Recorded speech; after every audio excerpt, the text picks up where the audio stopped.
Hello again, this is Garson, and this is going to be a quick guide for the new Ranger in Patch 8, the Swarmkeeper subclass. So what we're going to do is use our Swarm to fly on over.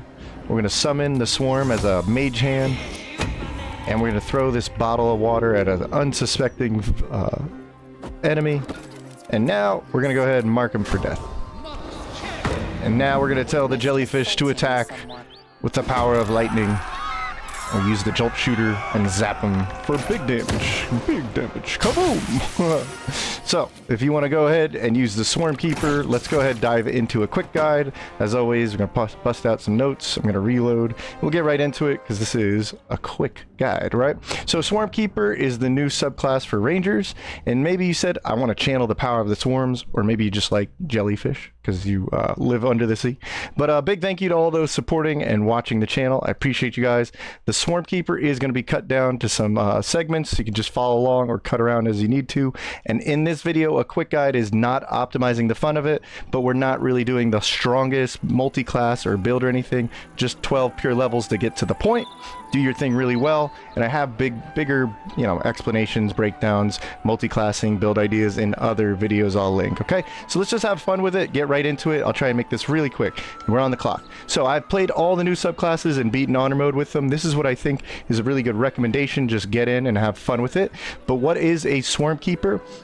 You're a weapon fighter or user assisted by the power of your jellyfish, moth, or bee swarm, right? And so what this actually does is gives you the choice of a different swarm. This is going to have a visual component. I chose jellyfish for this setup to give you, but you can actually take two other setups and they all have a mechanical difference to it, not just a visual difference. There's a different choice in the special move you get once per turn. For jellyfish, it's a shock, but we'll talk about the others at the end. For now, we're going to also say that you also get a choice of bonus movement, like you saw with the Writhing Tide. I was able to fly. You actually get a choice of movement, damage, or the special effect per turn with the reaction once per turn when you attack with any kind of attack roll. Could be a cantrip too. You actually get a choice of these. You can enhance your mobility, like I said, with the Writhing Tide, and there's actually bonus damage for using the Hunter's Mark and the damaging attack of your Swarm. So there's a lot, but it's actually very simple, right? So Dex and Strength can really be your primary damage. It's all based on getting a attack roll in. As long as you land an attack, whether it's ranged or melee, you can use your Swarm ability once per turn. And so I'm going to go with Dex for the sake of keeping things simple in this video. It depends on your weapon, but all ranged weapons are dexterity weapons. And then you can also play a melee fighter if you want. So Dex is going to be our accuracy, our damage bonus, among other things we get for dexterity. Concentration from Constitution is very important. So Constitution gives us HP, but we really want to focus on Hunter's Mark and keep concentration going. So we need Constitution. Sheesh, that's always confusing. Wisdom is going to be for your half-caster spell slot abilities. You do need to use Wisdom to maybe get better accuracy on Lightning Arrow, or to, I don't know, really it's just for certain spells. But for our sake, it's actually going to be the only stat that determines whether you get this special shock effect off, and that changes depending on what swarm you have. So if I was going to start a new Swarmkeeper, what I would do is come over to Shadowheart, start up my character, and I'll give you the rundown real quick. So you have to choose level 3 for the subclass, but at level 1, what you'll obviously do is choose a Ranger. I'm not really going to focus on all of these. You choose what you want. Personally, I like Urban Tracker, and I also like the poison resistance, whatnot. So yeah, those are more Ranger stuff. I'm not going to explain in the video, but I would choose, let's see, let's take 16, and we'll drop Charisma. Okay, so the biggest things is that I really want 16 Dexterity, 16 Wisdom, and 14 Constitution. Now you could probably shift these two around, because if you want a little bit better HP and concentration and you're not really trying to use those special effects with the Swarm, but the most important thing is just having high dexterity to start with. And so I would look something like this, okay? And we'll go ahead and skip that. Now let's get back to our level 12, and I'll kind of give you a rundown of what I feel is a really simple kind of setup or build, and you can kind of evolve it into any way you want to. Okay, and keep in mind, I basically ran this in auto mode, so I would use for my 3 feats, if I take all 12 levels in my Swarmkeeper, I would basically just want to max out my dex at 20, and I'll take sharpshooter when I feel like I have a comfortable feeling of how accurate I am, or I'm going to show you the risky ring in just a moment, right? So sharpshooter giving us a nice 10 damage on ranged attacks. Otherwise, I want to be able to hit, and dex gives me a lot of bonuses if you already know what they do. So what equipment do I really recommend? Well, I ran the Jolt Shooter. I think you're going to really like Jellyfish with the Jolt Shooter. It was even more powerful during the beta when I ran this build, but it's still plenty powerful because you're going to base yourself off of having this bonus lightning damage. Okay, so I'm going to recommend the Jolt Shooter. You can get super early and have it all game. It's going to be a fun bow that gives you lightning charges every time you actually land an attack. The Drake Throat, just so you know, if you've never used this before, drop the bow on the ground like this, and then use the Drake Throat benefit. You can boost your weapon with a lightning element and cast it on the bow on the ground and then pick it up and equip it. So I highly recommend that because that's going to give it a little more attack roll and the 1d4 lightning. Then there's the Defender Flail, or really just any main hand that gives you some kind of benefit since you'll be using a ranged attack on this setup. Just give myself an extra armor class with that. Use a shield, and probably one with a decent bonus. I have extra initiative, for instance. And after that, I think you should use medium armor, specifically anything with exotic material. So the Yuan Ti scale in Act 2, and eventually the agility armor in Act 3. This is great because you have high base armor class, and then you get your full dexterity value. So you're not only getting offensive power from dex, but you're also getting armor class from dex. And then we have the Belligerent Skies and the Stormy Clamor. This is a common setup because these boots and gloves are going to give you reverberation, which is going to knock down opponents for doing lightning damage. Trust me, you're going to love using this in conjunction. Risky Ring does have its risks, but to keep things simple, I pretty much always have the ability to hit my targets. I have green advantage numbers, very, very accurate. Okay. Spiteful Thunder is going to be awesome if you're using these reverb gloves and boots. Spiteful Thunder is going to actually knock them down prone if you're stacking that reverb. Displacement Cloak is going to be awesome with the high armor class, dexterity, and medium armor. This is going to make you feel like in Act 3 that the swarm is protecting you, but it gives disadvantage to your foes until you get hit. Arcane Acuity is pretty amazing if you want to try and land hunter or ranger spells rather, or if you're trying to get off this special shocking effect, it goes off your wisdom and then any kind of spell save bonuses. So this helmet, the more you attack, the more likely you are to get your spell save bonus up.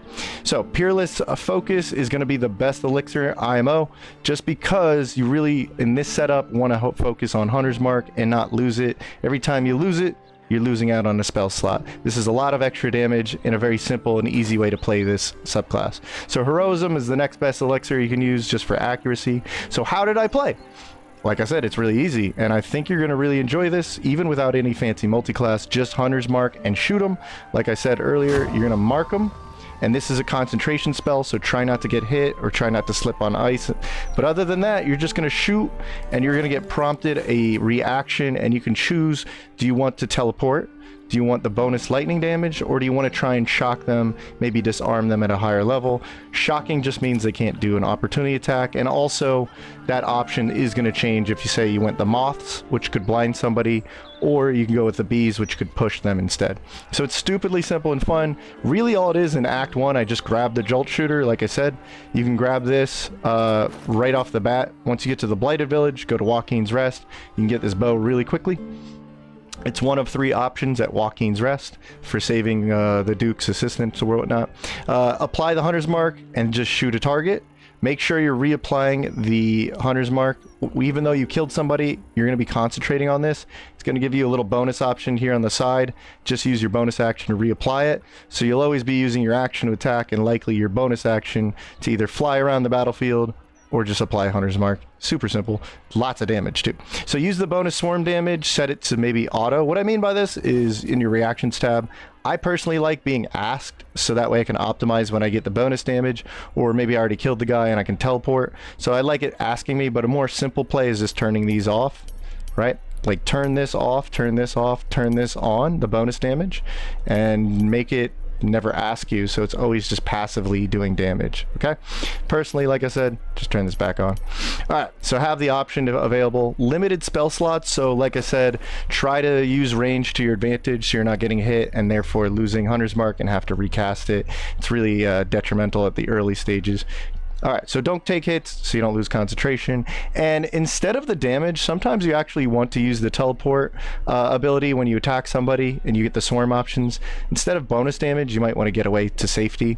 And it works on melee too. So if you're in a bind and you're surrounded, just hit somebody with a melee weapon, then you'll get the prompt to teleport away and you'll just safely teleport, no opportunity attacks. Act 2 is going to be more of the same. Just keep applying the Hunter's Mark and shooting them and using the bonus damage when you feel it's going to help. Find that Drake Throat. This is going to let you add an element to the weapon. So I added lightning damage because that's pretty much the crux of my build. And then Risky Ring always hits, but it does come with some downsides. Like I said, Risky Ring's just so good for range builds because you're really not in the risky zone of getting hit anyway. So just keep away, play keep away and kite things and shoot things. So just again, be careful with concentration. And now you have Writhing Tide at level 7. You can actually fly around for 10 turns, no concentration. Turns into a little free action. You got to use your bonus action though, okay? So every turn you have bonus action flight, and every long rest period you have however many charges you can use this. But once you use one charge, it's 10 turns of flight almost for free. It's great. Doesn't use any spell slots. So Act 3, more of the same. Mark them, shoot them, and maybe now use like these little tricks, like I said, with the Mage Hand. Pump that out before battle. Throw some water, or if you have an ally that can make somebody or the whole battlefield wet, you'll get double damage if you're going for this lightning strategy I'm going for. So pop off some lightning, arrow spells. So with the battle acuity, all I'm saying here is the more you attack, the more you get spell save, basically accuracy for your spells. So you can launch this really cool lightning arrow and pop somebody just for flavor. It's actually just kind of more effective and efficient to go for that. But I figured I'd give you the cool lightning arrow build option. Stockpile special arrows. If you've never played a ranged character, there's some powerful Slayer arrows. These can double up damage, but it doesn't double up the swarm damage or anything like that. Or you can use the powerful many arrow targets. There's really some really good archer exclusive arrow special arrows. And then you can actually use the special arrow and then pop off a swarm ability. So maybe use some of the swarm shocking. Like I said, unless you're really going to invest in the wisdom, the spell save DC, or you have arcane acuity charged up, this isn't that powerful, at least for what I'm recommending. It wasn't that game changing, and to be honest, shock is kind of hard to get off because it's a strength saving throw. So this guy has high strength. He's more than likely not going to get shocked. So just keep that in mind when you're attacking with that. Like I said, keep it simple. You'll have a lot more fun. As for leveling and multiclassing, level 3 is highly recommended. It's so easy to swap this into some kind of build, and you want the teleportation or the bonus damage once per turn. So choose Swarmkeeper. You get the swarm bonus options at whenever once per turn you get an attack off. The fighting style that comes from Ranger anyway. There's the Hunter's Mark bonus damage, and then there's the Mage Hand, which is a nice little bonus on short rest. Level 4, you get your first feat, but I wouldn't really multi-class. And again, in terms of this build, just go like Sharpshooter or Dex, whatever you feel more comfortable with. But level 5 is excellent for multi-classing. You already have the foundation of a Swarmkeeper pretty much front-loaded anyway, and now you have extra attack from Ranger, level 5, so you can attack 2 times per turn, even on Honor Mode. And then level 2 spell slots for your spells, and there is the cool little web spell you get for just being like a ranger, but like I said, I didn't focus too much on that in this setup. Level 7 is Writhing Tide. This is excellent too, because if you go the 2 extra levels, you now have the free flight like we were talking about. 10 turns of free flight on your bonus action is pretty awesome, especially because no concentration and no resources really used beyond it. Level 8 is your second feat. Level 9 is your level 3 spell slot, so you can do something cool like lightning arrow, but it's really not what this is all about. And then level 11 might be good because depending on your swarm, you get not only the shock from lightning from jellyfish, but this upgrades to give you a second effect. So if you get the first effect off, it will do the next effect. In terms of jellyfish, it will shock them and disarm them. But again, 11 levels, okay, you still have 1 level left over. You could do something cool with the last level, because level 12 is just the 3rd feat, and that might be worth sacrificing. So decent multi-classing point. All right, finally, anything I could tell you from actually running my Swarmkeepers, especially this build I ran in honor mode, well, sadly, Jellyfish was a lot stronger, especially in multi-classing. I won't go over it, but you can watch some other videos to see what I mean by that. Otherwise, Swarm choices, bees will give you piercing bonus damage and the ability to push. Right here, it's a strength saving throw. Jellyfish gives you the lightning damage with the ability to shock them. Moth is psychic bonus damage with the ability to blind them. All these are kind of hard to get, so you may want that reverb on there, or Bane the target, or just really high wisdom and spell save DC. Otherwise, I think you should just focus on the bonus damage, to be honest.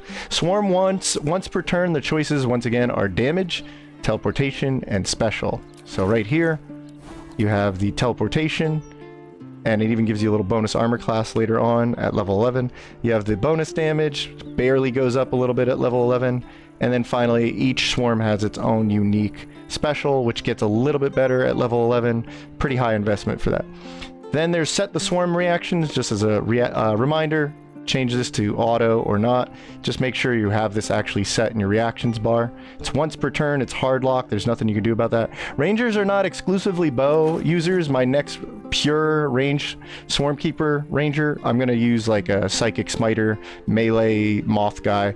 We'll see what, I just wanted to, you know, mention it's not, ranger class isn't just, you know, ranger bow user. Hunter's Mark is a concentration, so have high constitution or proficiency bonuses in your multi-class, maybe. Proficiency bonus, multi-classing.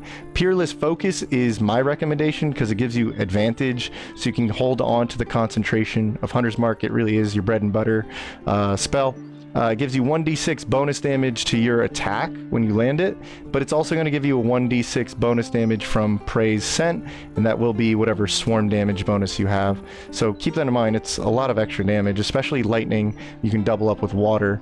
Bonus action on the Writhing Tide is amazing, no concentration, 10 turns, and you get a healthy amount of charges per day to use this thing, so use it. It's just amazing mobility. This subclass is awesome at mobility, as well as the easy playstyle bonus damage. But if you really want a more advanced style, you got to invest a little bit more in wisdom and spell save bonuses, and that's really all I'm going to say about that, because I have other videos breaking down all that stuff. How do you play and level this? How come we didn't have that much gameplay going on here? Because I have older videos with more detail breakdown, and I have the playlist subclasses. New subclass only runs 1, 2, and 3. I believe it was run number 2. We used the Swarmkeeper. To everybody's amazement, it was very strong. It's a little nerfed now, but come join the live stream anyway. Come see what I'm cooking up now. I'm running a Booming Blade set, but I'm happy to have you here, and if you have any questions, I tried to make this as quick but also girthy and full of meat and how much I could spill out in one quick session. But you guys are my sponsors. I got to get back to the next quick guide. You're awesome. Go play